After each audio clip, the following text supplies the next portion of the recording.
ओम अज्ञानतिमिरन्धस्य ज्ञानञ्जना शलाकया चक्षुरुन्मीलितं येन तस्मै श्रीगुरुवे नमः। नमो विष्णुपदाय रातुसाय प्रियात्मने श्रीमद्भक्तिवेदान्त नारायण गोस्वामीति नामिने श्रीकृष्णलीला कथने सुदक्षमावदर्य माधुर्य गुणैश्चयुक्तं वरं वरण्यं पुरुषं हन्तं नारायणं त्वं शीर्षा नमामि। हरे कृष्ण कृष्ण कृष्ण हरे हरे, हरे राम राम राम हरे हरे।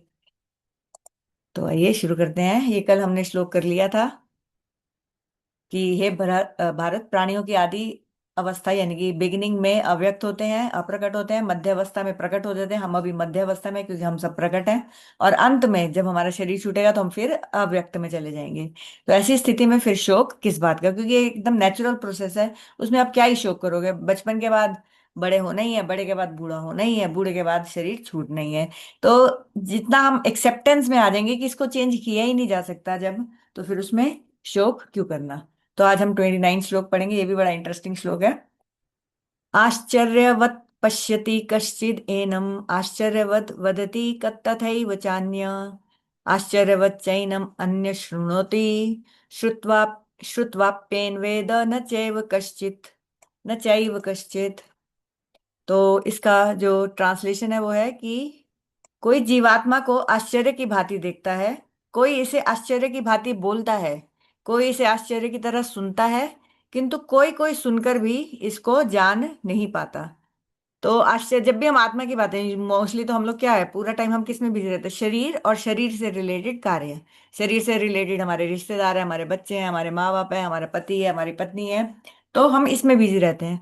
लेकिन जब आत्मा की बात आती है, जीव आत्मा की बात आती है, जो हमारा असली स्वरूप है, तो बहुत आश्चर्य वाली बातें हो जाती हैं। Which is like strange irony, क्योंकि वही हमारा नेचुरल स्वरूप है, लेकिन क्योंकि हम माया से बद्ध हैं, कंडीशनड हैं, तो इसलिए हमें शरीर का सही लगता है।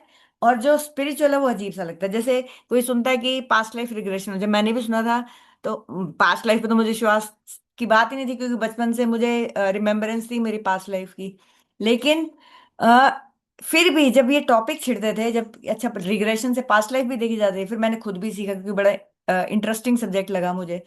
तो इसीलिए ये जो जीवात्मा की जब बात होती है ना, तो ये सब आश्चर्यजनक बातें हो जाती हैं। Kind of very mystical, very strange. अब भगवान आत्मा को आश्चर्य क्यों कहते हैं, लेकिन भगवान किस लिए कह रहे हैं आत्मा को कि आश्चर्यजनक बात हो जाती है। अगर भगवान अर्जुन से कहते हैं, यदि तुम पूछो कि आत्मा में ऐसा क्या आश्चर्य है, तो भगवान क्या उत्तर देंगे, क्योंकि आत्मा का जो वास्तविक स्वरूप है वो अत्यंत क्या है, अद्भुत है। और इतना सुनने के बाद भी कुछ लोग बहुत इंटरेस्टेड हो भी जाते हैं, सुनने के बाद भी उनका आत्मज्ञान जागृत नहीं होता। यानी कि थ्योरिटिकली भी बहुत कम लोग समझ पाते हैं। कुछ लोग तो बस हवा में उड़ा के छोड़ ही देंगे, एक दो बार सुनेंगे, अरे कुछ नहीं है सिर्फ, क्योंकि माया इतनी आसानी से छोड़ने नहीं वाली। और जो कुछ सुनेंगे भी, तो बहुत कम ही थ्योरेटिकल समझ पाएंगे। और थ्योरेटिकल समझने वालों में से भी बहुत कम इसको प्रैक्टिकल समझ पाएंगे। इसलिए अर्जुन का संदेह भी स्वाभाविक प्रतीत होता है, भैया आत्मा को इतना समझना इतना आसान नहीं है। अब बात करें आत्मा की, तो आत्मा ही आश्चर्य नहीं है। जो आत्मा का ज्ञान देने वाले गुरु हैं वो भी बहुत आश्चर्यजनक होते हैं, क्योंकि वो इस धरातल के नहीं होते। मैं आपको थोड़ा सा आज अपने गुरु जी के बारे में, उनकी जो ट्रांसेंडेंटल पोजीशन थी, कैसे वो इस धरती के उससे मतलब भौतिक चीजों से कैसे बिल्कुल इधर होते हुए बिल्कुल अलग थे, थोड़ा सा उसके बारे में बताऊंगी। करोड़ों उनकी पास टाइम्स हैं, जिनमें से एक आधा मैं आज बताने की कोशिश करूंगी अगर समय मिला तो।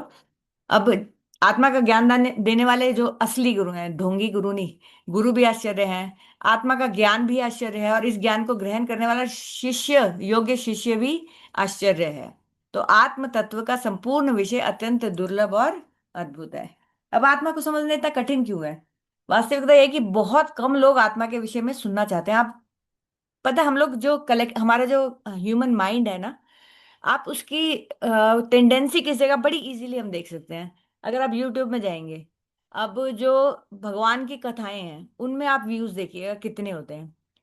जो भी महाराज, जो शुद्ध महात्माएं कर रहे हैं, उनके भी व्यूज। अब प्रेमानंद महाराज जी थोड़े से फेमस हुए हैं, लेकिन फिर भी उनको, चलो वो सबसे फेमस है इस वक्त, उनके वीडियो के व्यूज देखिए।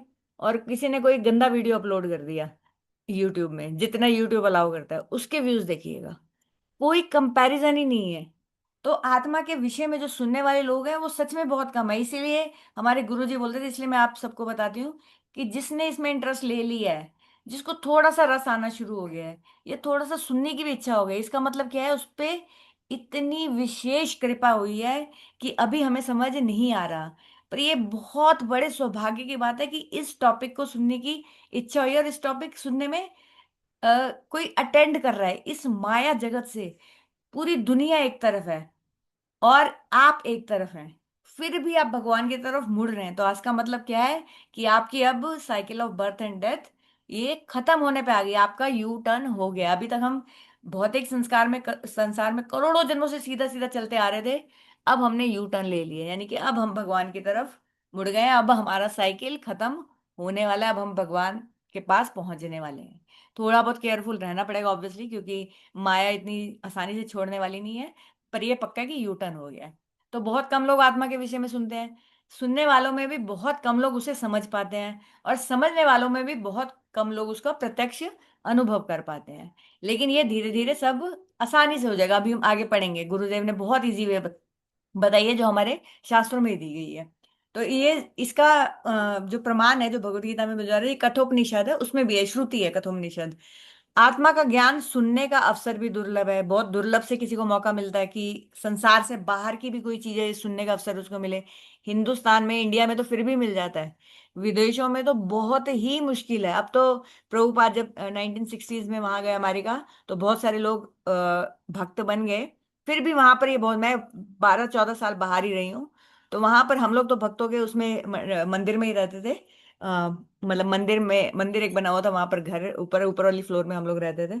जब हॉलैंड में थे, जर्मनी में तो खैर इंडिपेंडेंट घर था, पर मंदिर हर रेगुलरली जाया करते थे। लेकिन अदरवाइज हमने देखा है कि लोगों को कुछ पता ही नहीं है। तो इवन चर्च भी खाली पड़े हुए हैं, ऐसा नहीं कि सिर्फ सनातन धर्म की बात हो रही, चर्च भी खाली पड़े रहते हैं।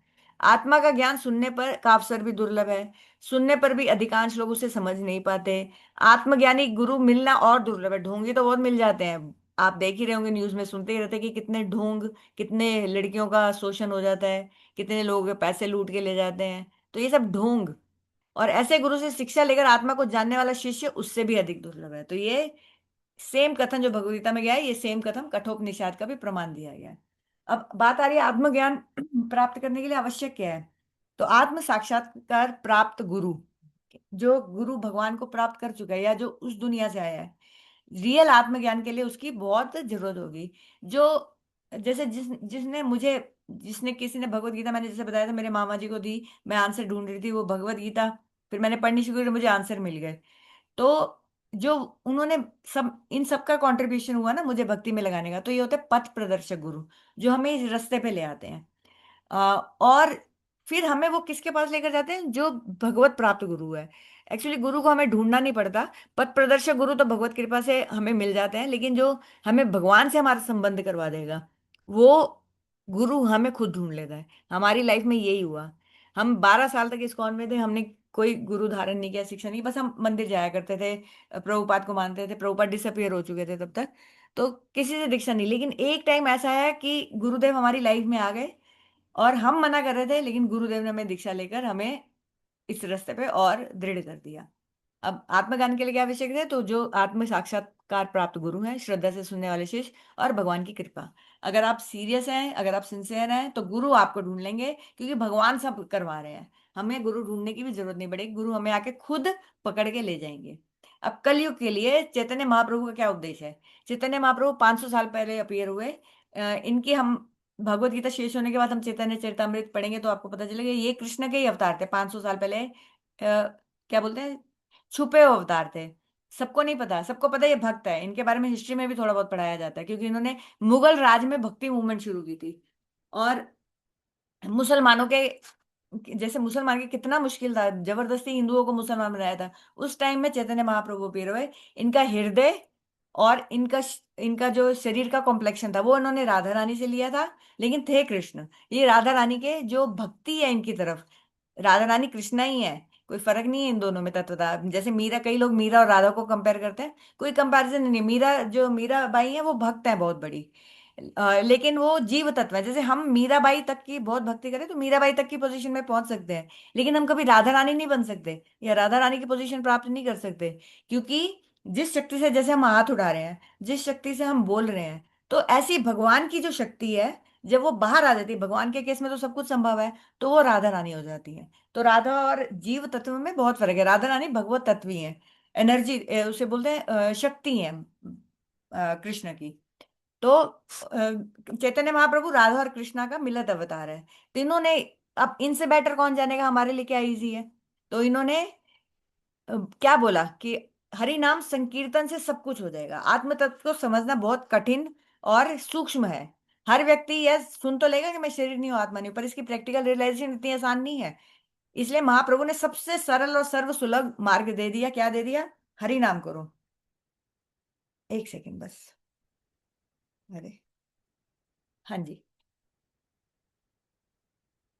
हाँ, तो कलयुग में आत्मज्ञान प्राप्त करने का सबसे सरल उपाय है हरे कृष्ण कृष्ण कृष्ण हरे हरे, हरे राम राम राम हरे हरे। देखिए, अगर आप सिर्फ राम राम राम राम बोलेंगे, कृष्ण कृष्ण बोलेंगे, राधा राधा बोलेंगे, सबसे उद्धार हो जाएगा। कोई डाउट नहीं है उसमें, क्योंकि हरि नाम और भगवान में कोई फर्क नहीं है। लेकिन क्योंकि चैतन्य महाप्रभु खुद राधा कृष्णा का मिलित अवतार है, तो सबसे स्पिरिचुअल वर्ल्ड में भी, जैसे मैंने बताया था, बड़ी सारी ग्रेडेशन है। तो जो स्पिरिचुअल वर्ल्ड में भी सबसे टॉप मोस्ट है, उसको अगर प्राप्त करना है, तो ये महामंत्र सबसे प्रभावशाली है, सबसे प्रभावी। क्योंकि ये खुद कृष्ण और राधा रानी ने, जो मिलित अवतार है, उन्होंने आकर दिया हमें। था तो ये वेदों में, लेकिन उन्होंने कलयुग में इसका प्रचार किया। तो सबसे बेस्ट यही है। तो हरि नाम से क्या होता है? यदि कोई एक सेकेंड, हाँ, भगवान का नाम कब लिया जाए? तो कोई भी व्यक्ति चलते हुए, बैठते हुए, खाते पीते, हंसते हुए, रोते हुए, किसी भी परिस्थिति में भगवान का नाम लेता है, तब भी उसका कल्याण प्रारंभ हो जाता है, कल्याण हो ही जाता है। जैसे इवन मंत्र जो होते हैं ना, जिसमें ओम, स्वाहा, क्लीम ऐसे शब्द आते हैं, ये हम लोग ऑल द टाइम नहीं ले सकते। इसमें पवित्रता का ख्याल होता है। हम लोगों को कहीं बैठ के, आसन में बैठ के शुद्धि करके फिर वो मंत्र ले लेते हैं। जैसे गायत्री मंत्र भी लोग कहीं भी ले लेते हैं, वो शास्त्र के हिसाब से अलाउड नहीं है, इट्स नॉट प्रॉपर वे। लेकिन जो हरि नाम है, भगवान का नाम है, राम राम, हरे कृष्णा, ये आप टॉयलेट में भी बैठे हैं ना, जब टॉयलेट कर रहे हैं, तो आप तब भी भगवान का नाम ले सकते हैं। इतना सरल कर दिया भगवान ने। चैतन्य महाप्रभु ने लीला करने के लिए, एक बार जब वो टॉयलेट करने जा रहे थे, तो उन्होंने जुबान पे ना वो चिटकनी लगा ली, कुछ जैसे कपड़ों को सुखाने के लिए होती है ना। तो एक बच्चा था, उस उनका नाम था गोपाल। उन्होंने बोला कि महाप्रभु आपने ऐसे क्यों किया? बोले, बेटा मेरी जुबान है ना, ये मानती नहीं है, ये टॉयलेट में भी भगवान का नाम लेती रहती है, तो इसलिए ऐसी गंदी जगह पे ना लूं, इसलिए मैंने किया। अब भगवान है वो, लेकिन हम जैसे लोगों की शिक्षा के लिए वो ऐसे कर रहे हैं। तो उसने, बच्चे ने बोला कि अगर किसी का मरने का टाइम टॉयलेट करते हुए आ जाए, तो क्या भगवान का नाम नहीं लेगा? तो महाप्रभु ने बोला कि तू मेरा भी गुरु है, इसलिए तेरा नाम आज से गोपाल गुरु है। तो गोपाल गुरु नाम के एक बहुत बड़े संत हुए हैं जगन्नाथपुरी में। अभी भी इनका एक मंदिर है, राधाकांत मठ। और तो इसीलिए भगवान का नाम क्या विशेषता है, कभी भी लो, और जब भी लोगे, वही आपका कल्याण का कारण बन जाएगा। इतना आसान है। अब हरि नाम से आध्यात्मिक उन्नति कैसे होगी? हरि नाम का प्रभाव क्या है? हरि नाम, उससे भक्तों का संग होना शुरू हो जाएगा। भक्तों के संग से भक्ति में प्रगति शुरू होने जाएगी, और भक्ति में प्रगति से भगवत प्रेम होना शुरू हो जाएगा। और भगवत प्रेम से क्या होगा? आत्म तत्व जो समझाया जा रहा है ना भगवत गीता में, कि अब मैं आत्मा हूं, ये सब अपने आप साइड इफेक्ट से सब कुछ आ जाएगा। उसके पीछे भागने की भी आवश्यकता नहीं रहेगी, भक्ति से वह स्वतः ही प्रकट हो जाएगा। तो महाप्रभु ने कलयुग के जीवों के लिए हरिनाम संकीर्तन का उपदेश दिया, क्योंकि महाप्रभु को महाप्रभु को, भगवान ने, उनको पता था कि भगवान, उन्होंने बोला छोड़ो ये सब बातें जो भगवत गीता में लिखी हैं, जो स्पेशली पहले 2-3 चैप्टर में, जिसमें कर्म योग समझाया जा रहा है और ये सब आत्मा की शिक्षा दी जा रही है, तो ये सब सबके समझ में आने वाला नहीं है, स्पेशली कलयुग के जीवों के लिए तो बहुत ही मुश्किल है। तो ये इतना आसान नहीं है, यहाँ तक कि, लेकिन हरि नाम की जब बात आएगी, तो जो श्रद्धाहीन व्यक्ति है, इवन ये मुसलमान जब हराम बोलते हैं ना, तो हराम में भी राम आ रहा है, उससे भी उनकी सुकृति बन जाती है, और अगले जन्म में सनातन में पैदा होने के उनके चांस हो के भगवत प्राप्ति होनी शुरू हो जाती है, उनको उस मार्ग में चल जाए। ऐसा भगवान का नाम है। और इसके करोड़ों एग्जाम्पल है। मैं विद टाइम, आप जुड़े रहेंगे तो आप सुनते रहेंगे। तो किसी भी तरह से भगवान का नाम से कल्याण हो जाता है। अब क्या होता है, जो मुख्य रूप से क्या होता है, एक होती चीज होती है मुख्य, और एक होती है गौण। अब मुख्य क्या होती है? मुख्य होती है जिस उद्देश्य से कोई कार्य किया गया। 1 मिनट रह गए, ठीक है, जितना हो सके मैं करती हूँ, बाकी कल करेंगे। जो वास्तव में प्राप्त करने का लक्ष्य, वो तो हो गई मुख्य। और गौण, जैसे हमने सिर दर्द की दवाई खाई, सिर दर्द का मुख्य, वो दवाई का मुख्य उद्देश्य क्या होगा? हमारा सिर दर्द दूर हो जाएगा। और गौण क्या होगा? हमारी किडनी और लीवर खराब होना शुरू हो जाएगा। लेकिन इसका मतलब ये नहीं कि हमेशा एक चीज का गौण इफेक्ट नेगेटिव भी होता है, पॉजिटिव भी होता है। जैसे हरि नाम लेने से मुख्य मुख्य क्या होगा? हरि नाम लेंगे तो हमारा हरि नाम हो जाएगा। और गौण, गौण क्या होता है? जो मुख्य वस्तु के साथ स्वतः प्राप्त हो जाए, जिसके लिए अलग से प्रयास ना करना पड़े। तो क्या होगा?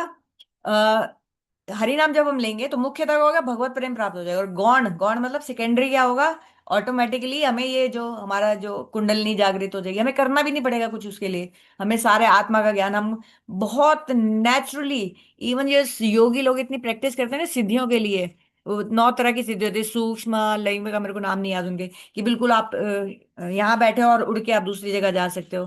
सिद्धियां तो आप यूट्यूब में एक आदमी है, वो यूट्यूब वीडियो बनाता है, उसने उसको कुछ सिद्धियां मिली हुई हैं, पूरा नॉर्मल पैंट शर्ट में रहता है और दिखाता है कैसे वो अपनी आंखों से गिलास को मूव कर देता है, कैसे एक चीज को उधर से उधर कर देता है। तो ये सिद्धियां जो होती हैं, ये साइड इफेक्ट की तरह भक्त के अंदर आ जाती हैं, और वो उनको केयर भी नहीं करता, उसको कोई परवाह नहीं होती उन सिद्धियों की। वो लेते उनको उनको जैसे होता है ना कि बाहर कूड़ा पड़ा है, इतना इंसिग्निफिकेंट है, ऐसे इंसिग्निफिकेंट मानकर उनको छोड़ देता। समय हो गया, अब फिर बाकी कल कंटिन्यू करेंगे। मेरे गुरु जी की बात अब कल ही आएगी, आज थोड़ा इसी में लंबा खिंच गया।